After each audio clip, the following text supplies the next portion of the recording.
Welcome to special analysis. Tirumala Tirupati దేవస్థానం మీద రమణ దీక్షితులు వ్యవహరిస్తున్నటువంటి తీరు పట్ల సర్వత్రా విమర్శలు వ్యక్తమవుతున్నాయి. ప్రతి సందర్భంలో కూడా రమణ దీక్షితులు తిరుమల తిరుపతి దేవస్థానం ప్రతిష్టను దిగజార్చే విధంగా అక్కడ ఉన్నటువంటి అధికారులకు సంబంధించినటువంటి వ్యక్తిగత అంశాల మీద ఆయన చేస్తున్నటువంటి వ్యాఖ్యలు ఇటీవల బయటకు వచ్చినటువంటి పరిస్థితి. అయితే రమణ దీక్షితులు నైజమే అది అనేది స్పష్టంగా తెలుస్తుంది. ఎందుకంటే గతంలో కూడా అనేక సందర్భాల్లో చూడడం జరిగింది. రమణ దీక్షితులు తిరుమల తిరుపతి దేవస్థానంలో ప్రధాన అర్చకుడిగా ఉన్నప్పుడు ఆయన్ని అప్పట్లో తెలుగుదేశం ప్రభుత్వం ఆయన్ని ఆ పదవి నుంచి తప్పించినటువంటి నేపథ్యంలో, పదవీ విరమణ చేపించినటువంటి నేపథ్యంలో అప్పట్లో కూడా ఆయన తిరుమల తిరుపతి దేవస్థానం ప్రతిష్ట దిగజార్చే విధంగా ఆయన మాట్లాడినటువంటి పరిస్థితి, ఎలాంటి దానికి సంబంధించినటువంటి ఎవిడెన్స్ లేకుండా.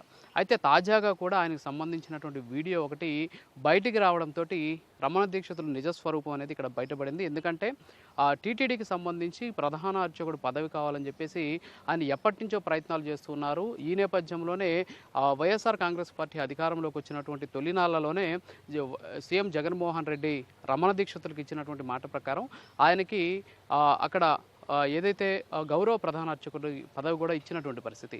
అయితే గౌరవ ప్రధాన అర్చకుడి పదవి ఇచ్చినప్పటికీ కూడా దానికి సంతృప్తి చెందనటువంటి రమణ దీక్షితులు ఎప్పటికప్పుడు వైఎస్ఆర్ కాంగ్రెస్ పార్టీ మీద, అలాగే ప్రభుత్వం మీద, టీటీడీ మీద, టీటీడీ అడ్మినిస్ట్రేషన్ మీద ఎప్పటికెప్పుడు విమర్శలు చేస్తూ వచ్చారు. ట్విట్టర్లో ట్వీట్లు చేస్తూ కూడా వచ్చినటువంటి సందర్భాలు మనం అనేకం గతంలో చూసాం. అయితే తాజాగా ఆయన చేసినటువంటి బేస్లెస్ వ్యాఖ్యలు ఏవైతున్నాయో ఇవి తిరుమల తిరుపతి దేవస్థానం యొక్క ప్రతిష్టను దిగజార్చే విధంగా ఉన్నాయనేది ఇక్కడ స్పష్టంగా తెలుస్తుంది. ఎందుకంటే ఆయన చేసినటువంటి వ్యాఖ్యలన్నీ కూడా ఎక్కడ కూడా ఎలాంటి ఎవిడెన్సెస్ లేకుండానే ఆయన ఈ వ్యాఖ్యలు కూడా చేసినటువంటి పరిస్థితి. అయితే ఈ వ్యాఖ్యల్లో ఉన్నటువంటి ఆ వాస్తవం ఎంత అనే దాని మీద ఇప్పటికే టీటీడీ ఆయన మీద కేసు నమోదు చేసింది. అంతేకాకుండా తిరుమల తిరుపతి దేవస్థానం ధర్మకర్తల మండలి ఆయన్ని ఆ పదవి నుంచి కూడా తప్పించినటువంటి సిచ్యువేషన్. సో రమణ దీక్షితులు ఎప్పటికప్పుడు ఈ విధంగా బ్లాక్మెయిల్ చేస్తున్నారు అని చెప్పేసి జగమెరిగిన సత్యం అనేటటువంటి ప్రచారం కూడా సాగుతోంది. ఎందుకంటే గతంలో తెలుగుదేశం పార్టీ అధికారంలో ఉన్నటువంటి సందర్భంలో రమణ దీక్షితుల్ని ప్రధాన అర్చకుడి పదవి నుంచి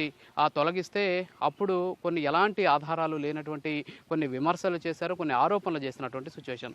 అయితే ఇప్పుడు తాజాగా జగన్మోహన్ రెడ్డి ఆయనకి పిలిచి మరి అక్కడ టీటీడీకి సంబంధించినటువంటి గౌరవ ప్రధాన అర్చకుడి పోస్ట్ ఇచ్చినప్పటికీ కూడా ప్రధాన అర్చకుడి పోస్ట్ కావాలి అని చెప్పి పట్టుబట్టి అది నెరవేర్చలేదు, ఆ పదవి ఇవ్వలేదు అనేటటువంటి ఉద్దేశంతో, అక్కసుతోటి ఇప్పుడు ఉన్నటువంటి ప్రభుత్వాన్ని బ్లాక్మెయిల్ చేసే విధంగా ఆయన వ్యాఖ్యలు చేశారు అనేటటువంటి అంశం మీద అనేక ఆరోపణలు, విమర్శలు కూడా వ్యక్తమవుతున్నాయి. సో రమణ దీక్షితులకి అనుగుణంగా జరిగితే ఒకలాగా, అనుగుణంగా జరగకపోతే మరొకలాగా ఆయన విమర్శిస్తారు అని చెప్పి చెబుతున్న పరిస్థితి. సో రమణ దీక్షితుల విమర్శలు ఎలాగైనా పక్కన పెడితే ఇక్కడ కోట్లాది హిందువులకు సంబంధించినటువంటి ఆరాధ్య దైవము, అంతేకాకుండా అతిపెద్ద హిందూ ధార్మిక క్షేత్రమైనటువంటి తిరుపతి దేవస్థానానికి సంబంధించినటువంటి ప్రతిష్ట ఒకటి ఉంది. సో ఎవరైనా సరే ఇలాంటి వ్యాఖ్యలు చేసేటటువంటి ఆ సందర్భంలో ఆ ప్రతిష్టతను దెబ్బతీయకుండా చూడాల్సినటువంటి అవసరం ఆ వ్యక్తుల మీద ఉంటుంది. సో రమణ దీక్షితులు కేవలం హిందువులకు సంబంధించినటువంటి మనోభావాలతోటి తిరుమల తిరుపతి దేవస్థానంతో ముడిపడి ఉన్నటువంటి అంశాలను తనకు అనుకూలంగా మార్చుకునేటటువంటి ప్రక్రియలో భాగంగా తన స్వార్థానికి వినియోగించుకుంటున్నాడు అనేటటువంటి ఆరోపణలు అయితే వ్యక్తమవుతూ ఉన్నటువంటి పరిస్థితి. సో మొత్తానికి ఇన్నాళ్లకు రమణ దీక్షితుల పాపం పండింది అనేసి భక్తులు కూడా అనుకుంటూ ఉన్నారు. ఎందుకంటే ఆయన చేసినటువంటి వ్యాఖ్యల్లో ఎక్కడ కూడా ఎలాంటి ఆధారాలు లేవు, అంతేకాకుండా అన్నీ కూడా బేస్లెస్ ఆరోపణలు మాత్రమే అనేది అందరికీ తెలిసినటువంటి విషయం.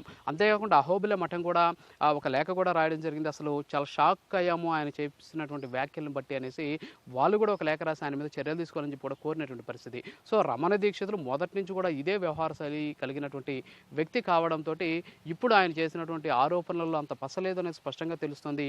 కేవలం తన స్వార్థం కోసం తిరుమల తిరుపతి దేవస్థానం మీద బురదలేటటువంటి ప్రయత్నం చేశాడు రమణ దీక్షితులు. దాన్ని తనకు సంబంధించినటువంటి ఎవరితోనో రికార్డు చేయించి దాన్ని సోషల్ మీడియాలో రిలీజ్ చేయించారు అనేటటువంటి అపవాదును కూడా ఆయన మూటగట్టుకున్నటువంటి పరిస్థితి. సో ఏదైనప్పటికీ కూడా దీని మీద నిజ నిజాలు నిగ్గుతేల్చి రమణ దీక్షితుల్ని కఠిన చర్యలు తీసుకోవాలి. మరొకసారి ఆయన టీటీడీ మీద ఇలాంటి ఏదైతే ఆరోపణలు చేయకూడదు, అంతేకాకుండా బురదలేటటువంటి ప్రయత్నం చేయకూడదు అని చెప్పేసి భక్తలోకం చెబుతోంది. ఇప్పటికే టీటీడీకి సంబంధించినటువంటి అర్చక బృందం కావచ్చు, అంతేకాకుండా టీటీడీలో పనిచేస్తున్నటువంటి ఉద్యోగ సంఘాలు కూడా మీడియా సమస్యలో మాట్లాడడం జరిగింది. ప్రతి సందర్భంలో కూడా రమణ దీక్షితులు టీటీడీని టార్గెట్ చేస్తూ ఆయన పబ్బం గడుపుకుంటున్నారని చెప్పినటువంటి పరిస్థితి. గౌరవ ప్రధాన అర్చకుడు పదవి ఇచ్చినప్పుడు కూడా కనీసం ఏ రోజు ఆయన విధులకు హాజరు కాలేదు అని చెప్పేసి వాళ్ళు చెప్పినటువంటి పరిస్థితి. కేవలం తనకు ప్రధాన అర్చకుడు పదవి కావాలనేటటువంటి ఒకే ఒక్క కోరికతోటి టీటీడీ మీద అక్కసు వెళ్ళగక్కుతున్నాడు అనేది ఇక్కడ అందరికీ తెలిసినటువంటి అంశమే. అయితే వాటిని పట్టుకొని రాజకీయంగా వినియోగించుకునేటటువంటి ప్రయత్నం ప్రతిపక్షాలు చేస్తున్నాయనేటువంటి ఆరోపణలు కూడా వ్యక్తమవుతూ ఉన్నటువంటి పరిస్థితి.